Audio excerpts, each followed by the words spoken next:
Bienvenidas y bienvenidos a este nuevo episodio de Salud Laboral 360, el espacio creado para quienes dedican su día a día a intentar mejorar la seguridad y la salud en los centros de trabajo. Hoy queremos poner sobre la mesa un tema que, aunque muchas veces se asocia a lo ambiental o a lo político, ya produce un impacto muy real en la salud laboral.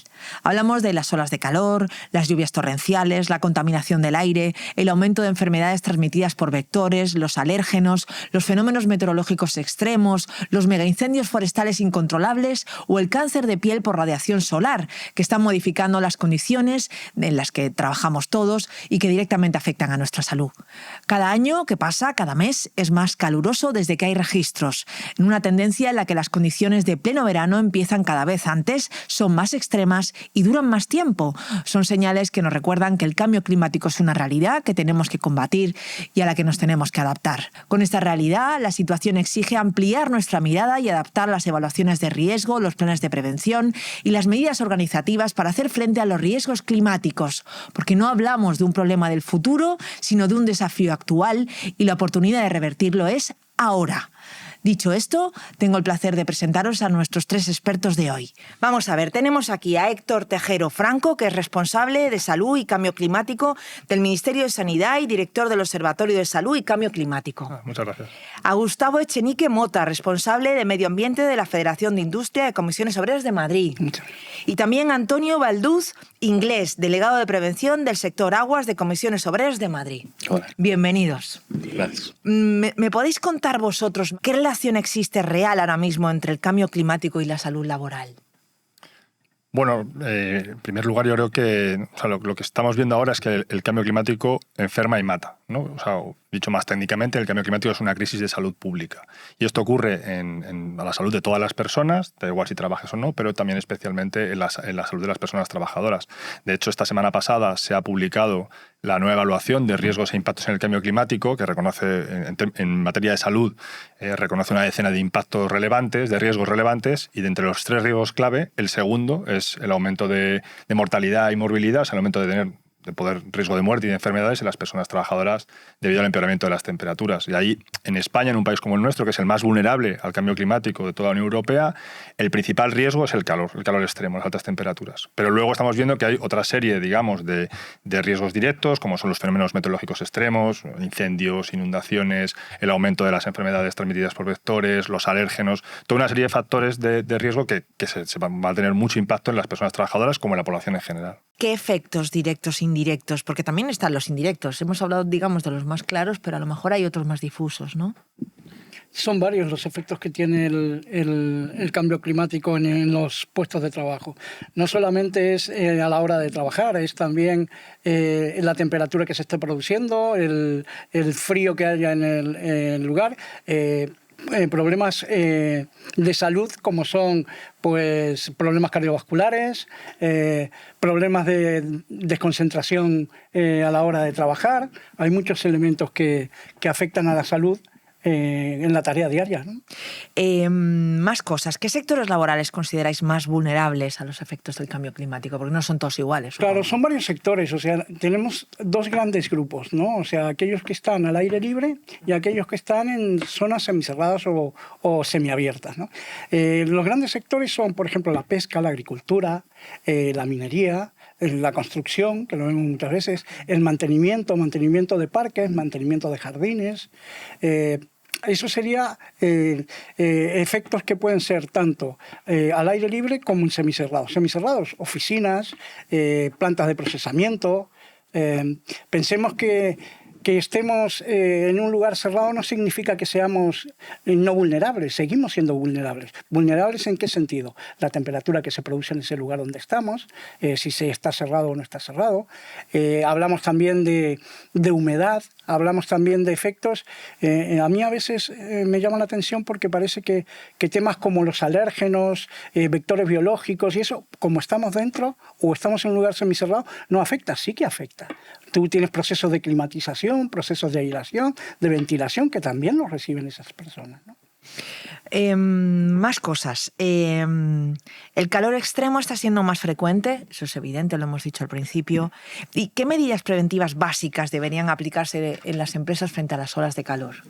Bueno, pues aparte de unos protocolos que hay y bueno, unas evaluaciones de riesgos que tiene que haber en los centros de trabajo, pues luego en cada centro de trabajo, depende de la labor que se desarrolle, tiene que incidir más en estos riesgos, por ejemplo, en las depuradoras de aguas residuales, como hay mucho trabajo externo, pues cuando los momentos del día en los que hay puntos de más calor, por ejemplo, pues esos trabajos tienen que estar limitados solo a unas averías o algo que tenga que ser algo pues que se tenga que hacer sí o sí, y dentro de ese trabajo pues hay que hacerlo con una medida de seguridad, pues, por ejemplo, estando hidratado, cambiando puestos si se puede por el trabajo del personal y rotando personal, yendo a hidratarse cada cierto tiempo, crema solar, tapados con lonas y evitar siempre que se pueda esos trabajos como algo que sea imprescindible.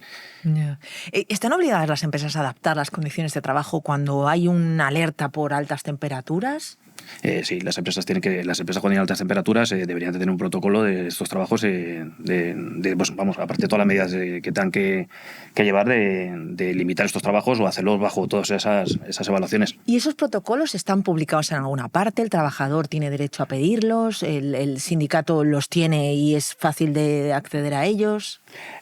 Tú piensas que esto está en un marco legal. O sea, está en el marco legal de la Ley de Prevención del Riesgo Laboral, la 31/1995, que implica ya que fundamentalmente es identificar el riesgo, evaluarlo y después desarrollar la gestión del mismo. En el marco primero de la Ley de Prevención, pero tenemos dos reales decretos más, ¿no?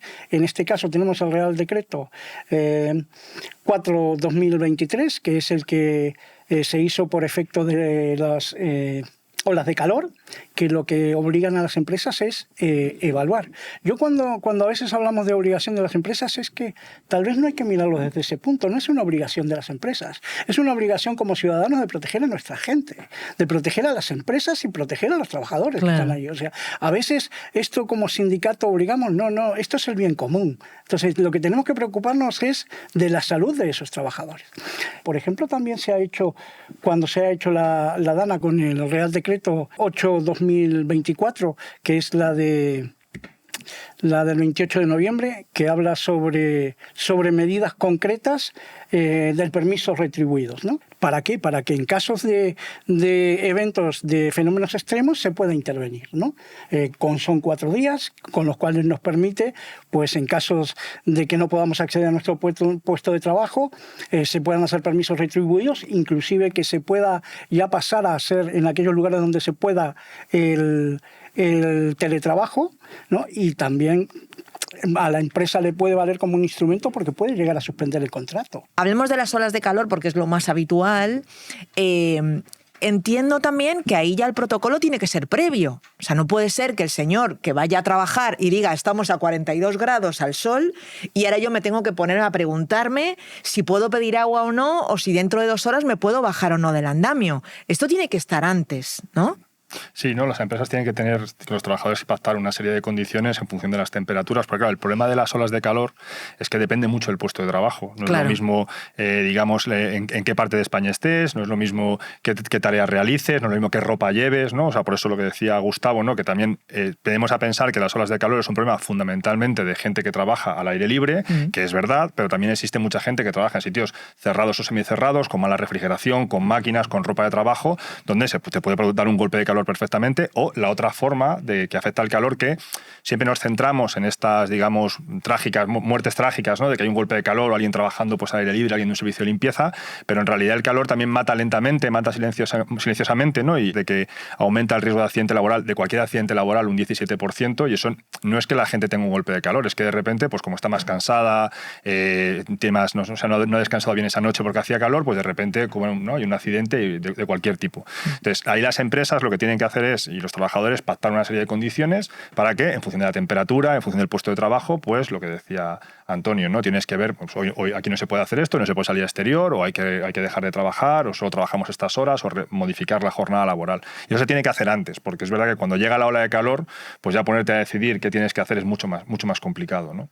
Vale, y hay unas fechas, manejáis unas fechas para esto, quiero decir, esto se hace en primavera, esto se hace en enero, esto está ya previsto desde el año pasado, lo digo por dar pistas también, ¿no? Nos reímos un poco porque sí está, pero realmente en la práctica va costando, ¿no? Vamos intentando llegar a tiempo. Por ejemplo, el año pasado ya empezamos nosotros desde las organizaciones sindicales a plantearlo no en verano, porque claro. En enero, en invierno, claro. esto es como el fuego, ¿no? Como lo de los incendios, ¿no? Exactamente, o sea, tenemos que ir antes y llegar a tiempo, porque a veces es un poco...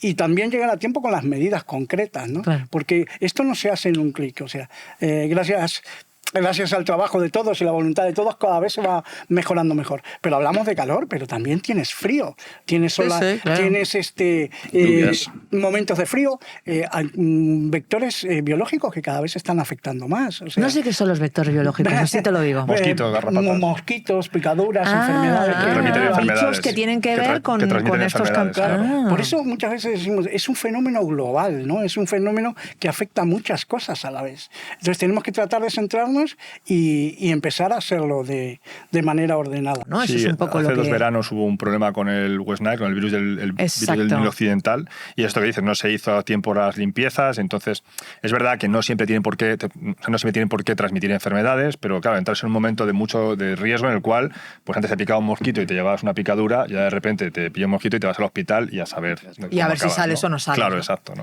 Vale, ¿qué tipos de alertas de calor existen actualmente en España y quién es responsable de emitirlas? O sea, ¿de dónde sacamos la información? Esto es uno de los grandes debates que tenemos ahora mismo, porque la principal fuente de alertas, de avisos en realidad por riesgo de calor, los da EMET, que es la Organización Meteorológica, ¿no?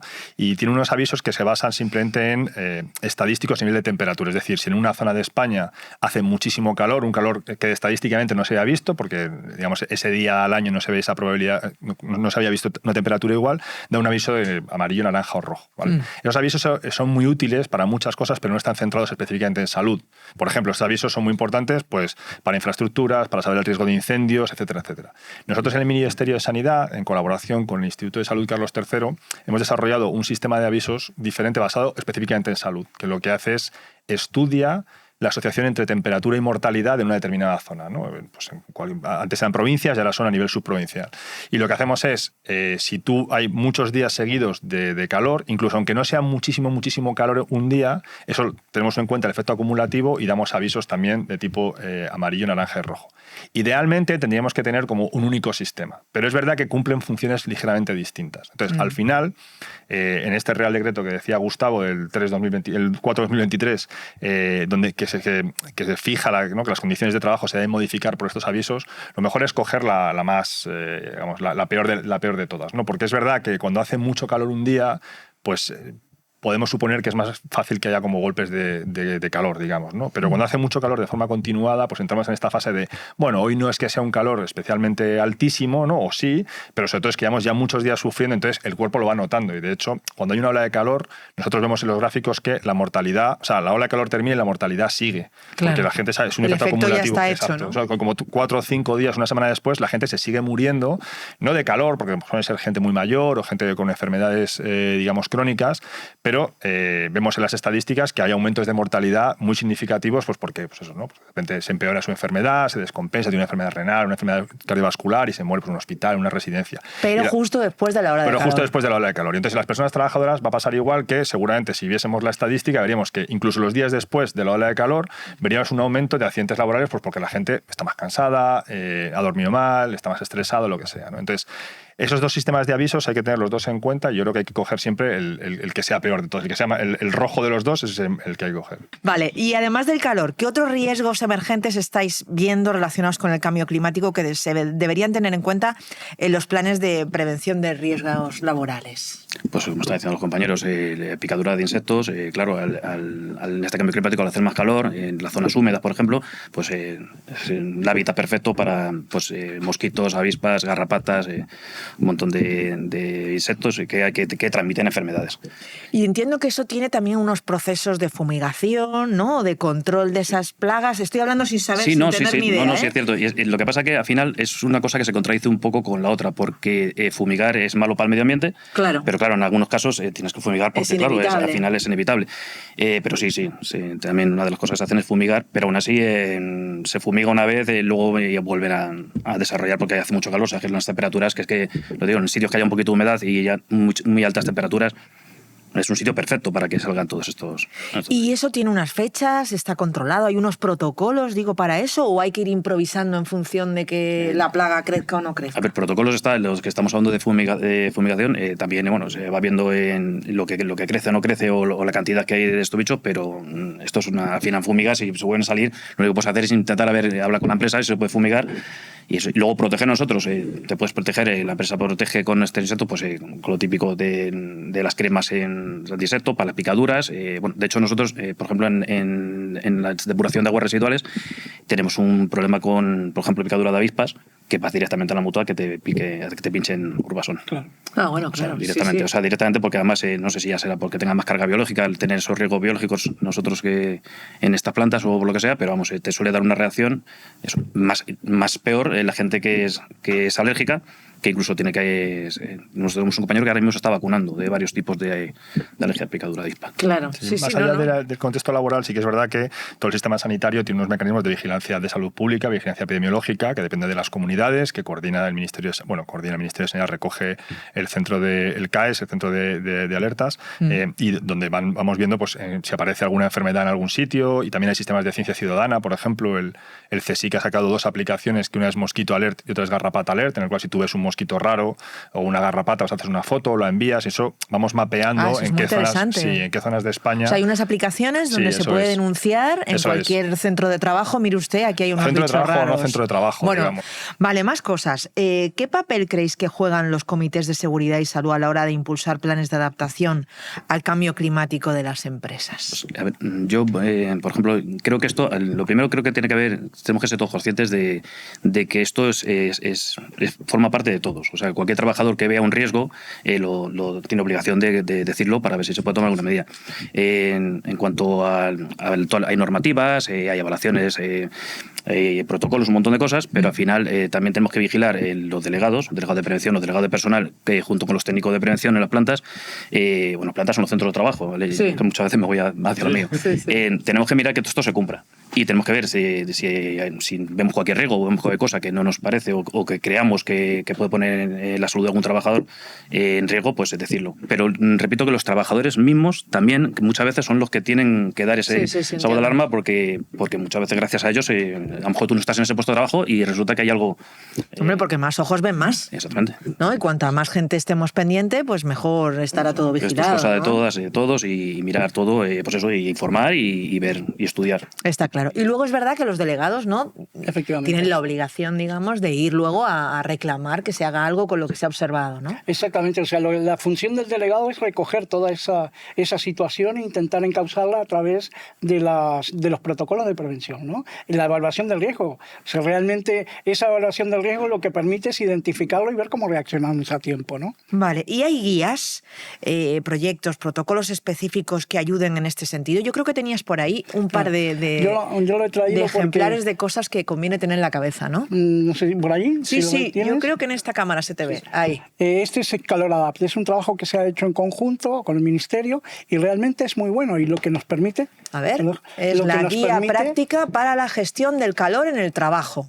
Y esto se puede conseguir fácil, entiendo que está en las redes además, lo tenemos ¿no? en las federaciones y los delegados pueden acceder a ellos. Fenomenal. Y lo que hace es todo ese proceso, ¿no? De evaluación del riesgo, identificarlo, la gestión, cómo lo tramitamos, las leyes a las que nos acogemos en el contexto que lo podemos hacer y protocolos concretos. También se da en la última parte, porque a mí es que me pareció un buen trabajo que hicieron los compañeros, sí, es un recurso directamente genial. Están aquí. Están los procesos y los protocolos. Fenomenal. Entonces, lo tenemos ya un poco avanzado. Está estudiado el asunto. En este caso con el calor, pero también se pretende hacer con los otros riesgos, ¿no? Y lo segundo que es, este es el del impacto que se lo dimos a muchos compañeros que eran delegados. Lo enseñamos. Poco a poco. Y es para tomar un poco conciencia de la globalización. Vuelvo a decirte, lo que no nos podemos quedar es en lo pequeño. Intentemos verlo de forma general. Claro. Es salud, es el cuidado de los compañeros y de las empresas. Porque esto también, el medio ambiente lleva a esa política a la que vamos a enfrentarnos a nivel medioambiental, ¿no? Que también tiene muchos aristas y márgenes, ¿no? No, hombre, y además el cambio climático no está solo en los centros de trabajo, ¿no? Está en tu casa, está en la calle, está en el colegio donde está tu hijo, está en todos los sitios. Que no es lo mismo, por eso a veces cuando nos planteamos los recursos, ¿no? No es lo mismo estar en el medio rural que estar en el medio urbano. Claro. ¿Entiendes? Si hay zonas rurales en las que no tienen la capacidad, no tienen los servicios sanitarios, no tienen los servicios técnicos para tratar de incidir en esa situación, etcétera, etcétera, ¿no? Sí, sí. Ni todo el mundo tiene para aire acondicionado, ¿no? O para ventilador. Eso es lo de la pobreza que a veces no se entiende. Yo muchos compañeros, porque yo trabajo en una empresa en la que somos bastantes trabajadores, y tú te das cuenta de esa pobreza energética. O sea, hay gente que no puede tener 24 horas el aire acondicionado. No. Entonces ese compañero viene cansado, mal dormido, incómodo, y también eso afecta a sus capacidades cognitivas, ¿no? Sí, sí. Y en trabajos que son de riesgo, que son máquinas en movimiento, que son en situaciones de estrés, subidos a una cubierta. O sea, hay muchas cosas que tenemos que tener la visión un poco más global. De hecho, ese es el gran cambio que está ocurriendo ahora en pobreza energética, ¿no? La pobreza energética, tradicionalmente una pobreza invernal, ¿no? De gente que no puede poner la calefacción, y ahora ya la nueva estrategia de pobreza energética, que saldrá en breve, ya empieza a reconocer el papel cada vez más importante de la pobreza estival, la pobreza de verano, ¿no? Porque lo que tenemos ahora mismo en España es que tenemos zonas, por ejemplo, donde ha hecho mucho calor, como Córdoba, Sevilla, donde prácticamente todo el mundo tiene un aire acondicionado, tienes 80-90% de gente con aire acondicionado, pero hay zonas, digamos, intermedias donde hay una enorme diferencia de renta. Entonces, la gente más rica tiene un 80% de aire acondicionado y la gente más pobre está en un 30 o un 40. Y eso es lo que tenemos que empezar a cambiar. El aire acondicionado tiene algunos problemas ambientales, pero también es verdad que es una herramienta de adaptación definitiva. Entonces, lo que no nos podemos permitir es, ¿no? O sea, nadie asumiría que la gente no tenga calefacción en casa, ¿no? Entonces vamos a tener que ir a un modelo en España en el cual lo mismo que la calefacción, pero al revés, ¿no? Hay zonas de España donde todo el mundo tiene una calefacción de gas porque no puedes vivir sin ella, y hay zonas de España donde la gente tiene pues un radiador eléctrico para el día que hace frío. Y con el calor nos va a pasar igual. Hay zonas de España donde todo el mundo tendrá que tener un aparato de aire acondicionado en su casa por si viene una ola de calor fuerte, aunque luego tengamos que introducir modificaciones en las calles, modificaciones en los edificios, que haya más parques, más zonas verdes, pero todo el mundo tendrá como su aire acondicionado por digamos, de emergencia, y zonas de España, pues en el norte, donde tendrás un aparato más o menos potente por si un día o 2 días al año pues te hace mucho calor, te lo pones, ¿no? Y eso es un reto que tenemos como sociedad, que tiene muchas cuestiones de ambientales, de seguridad energética, etcétera, pero que tenemos que ir hacia allá. Fíjate que una buena actitud o en una buena medida que se hizo aquí en España es los refugios climáticos de aquellas empresas, aquellas sociedades, aquellos lugares que de alguna manera es un beneficio que se le está dando a aquellas personas que están en la calle al aire libre, ¿no? A mí solo me queda una más para ir cerrando. ¿Vosotros creéis que está suficientemente integrada la acción climática en la gestión preventiva de las empresas ahora mismo en España? ¿Qué falta por hacer? Empiezo por el señor del ministerio, a ver qué nos dice. Bueno, no, yo la verdad es que no tengo experiencia concreta, pero mi sensación es que, por ejemplo, en España está cambiando, ¿no? Tenemos un problema del cambio climático, está cambiando muy rápido, mucho más rápido de lo que pensábamos, las condiciones ambientales en buena parte del país. Sí, como siempre las empresas, pues hay algunas que se adaptan mejor y otras peor, y aunque tienen la responsabilidad de hacerlo ellas, yo creo que también los trabajadores tenemos que ponernos las pilas para impulsarlo, ¿no? Y creo que ahora mismo el problema que tenemos, lo hemos visto este verano con el calor, es sobre todo, como estaban comentando antes, que cuesta, ¿no? Tenemos instrumentos legales de sobra para enfrentarnos a los riesgos climáticos. Se podrán mejorar como todo se puede mejorar en la vida. Y el problema que tenemos ahora es que necesitamos pues, más herramientas sindicales, más implicación, más impulsar, y por supuesto que los empresarios se pongan las pilas también. Entonces yo creo que en esas, cuando a veces no sean los consejos estos de qué hacer ante el calor o qué hacer ante los riesgos climáticos, yo siempre digo lo mismo. Está la protección individual, ¿no? Refréscate, hidrátate, protégete, pero luego también sindícate, ¿no? Porque al final, para un trabajador, la mejor herramienta contra los efectos del cambio climático es estar protegido en un sindicato, sin duda alguna. Más cosas. Además hay que concienciarse personalmente, ¿no? Claro. O sea, tenemos legislación, podemos apoyarnos en los sindicatos, deberíamos ir juntos porque juntos hacemos más que solos, pero además no hay que ponerse en riesgo. Yo es que cada verano, no, lo digo cada vez que puedo, en cada oportunidad. Yo si mañana me pidieran que me colgase de una lámpara con un micrófono al borde de la muerte, pues igual le digo a ese señor que vaya él, no sé. Pero claro, desde aquí yo lo veo desde una situación más holgada que la que tiene mucha gente, ¿no? ¿Cómo concienciamos en ese sentido? A ver, yo sí, eso parece, hay situaciones, nosotros por ejemplo, la situación en la que mi centro de trabajo y el centro de trabajo que conozco, la empresa si se compromete o van haciendo cosas, ¿no? Que como dice el compañero hay que mejorarlas y hay que hablarlas, pero sí se van haciendo cosas, se van haciendo estudios, se van tomando medidas, muchas cosas. Y los trabajadores no se les obliga a que trabajen en esas condiciones porque tienen detrás unos delegados y una representación pues que junto con la empresa pues trabajan en que no pasen estas cosas, estas situaciones. Pero hay que tener en cuenta que hay gente que está viviendo otra situación. Y esto es la realidad en la que o haces eso o, por ejemplo, vas a la calle. ¿Vale? Y eso es así, y pasa en las amenazas, en los trabajos y las cosas. Entonces, creo que hay que trabajar mucho en esto. ¿Que hay empresas que lo están haciendo bien o que lo están empezando a hacer o que están contribuyendo? Por supuesto que sí, pero hay otras que no. Antonio, yo cada verano me pregunto, cuando llegan las horas de calor y ya tenemos algún fallecido encima de la mesa, que es cuando solemos hablar de estos temas, ¿qué se le puede decir a un trabajador que está en esa situación, al cual le están diciendo, no, usted tiene que ir a su puesto de trabajo a las 12 del mediodía bajo un sol a 41 grados y no sabe a dónde acudir? ¿Hay algún sitio así? Hablábamos antes de una aplicación. Yo no sé si hay una aplicación, si hay un buzón anónimo o si debería haberlo. ¿Qué podemos decir sobre eso? Es muy difícil, muy buena pregunta y es muy difícil. Yo lo poco que entiendo de esto es que es difícil porque son situaciones muy comprometidas. Ya te digo, a lo mejor depende de la economía de una familia, de ese puesto de trabajo, claro. y al final haces esos trabajos sabiendo que pones en riesgo tu salud. Yo me asesoría en un sindicato, por supuesto, de forma anónima, por lo menos saber qué se podría hacer, hablaría con otros compañeros. Es difícil, pero para intentar entre todos, porque si uno solo a lo mejor no hace fuerza, pero si son 10, pues 10 sí la tienen que hacer, porque no van a despedir a 10 porque se quedarían sin trabajadores, un ejemplo, pero es muy difícil y es yo creo que el mayor problema que hay. Estas situaciones si no se enfrentan... sí pueden hacerse, pero no son individuales. O sea, estos cambios, me ha gustado lo que ha dicho Héctor, ¿eh? O sea, tenemos que entender que la sindicación lo que permite es que vayamos con una representación, con compañeros formados, preparados, con una asesoría, y en la cual también vamos a exigir aquello que es razonable y entendible.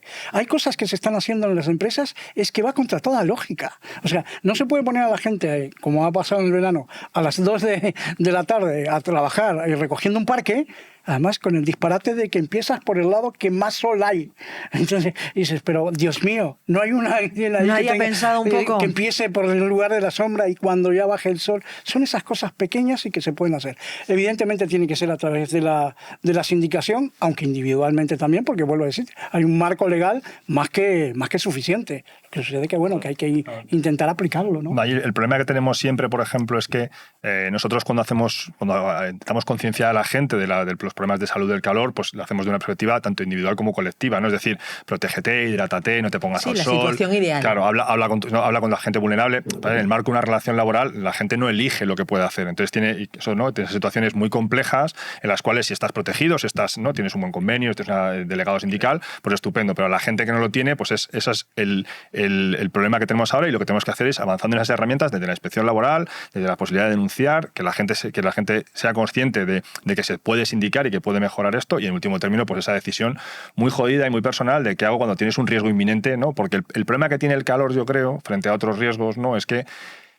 no lo ves venir tan fácil, ¿no? O sea, que al final son cosas que esto nos pasa mucho. Se ha hecho toda la vida, siempre ha hecho calor, ¿no? Siempre ha hecho calor, no. O sea, la gente de repente te caes en el suelo y te mueres. O sea, o no te caes, pero vas a tu casa y te da un golpe de calor y te vas al hospital, ¿no? Entonces, es muy complicado también, pero yo creo que hay que empujar de todos los lados para que nadie tenga que elegir en un puesto de trabajo entre su puesto de trabajo, su salario y su salud. O sea, eso es el principal problema, ¿no? Pero además hay un costo social, ¿no? No hablo solo del costo de la persona que cae enferma, es que hay un servicio sanitario, hay que hacer intervenciones, hay que compensar unas bajas que hay muchas maneras de poder evitar todo esto simplemente negociando y tratando de ponerle sentido común a la tarea, ¿no? Que eso es lo que intentamos hacer desde el sindicato y los delegados. Bueno, pues ya solo me queda para despedirnos una conclusión.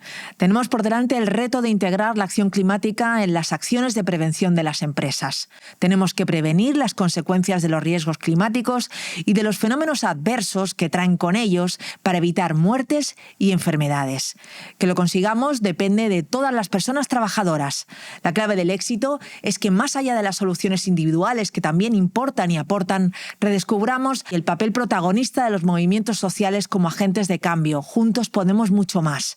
Con la implicación de todas y todos, será mucho más fácil exigir compromiso real de las administraciones y de las empresas para lograr la prevención que necesitamos. Gracias por escucharnos y por difundir. Ya solo me queda desearos salud, suerte y al tajo.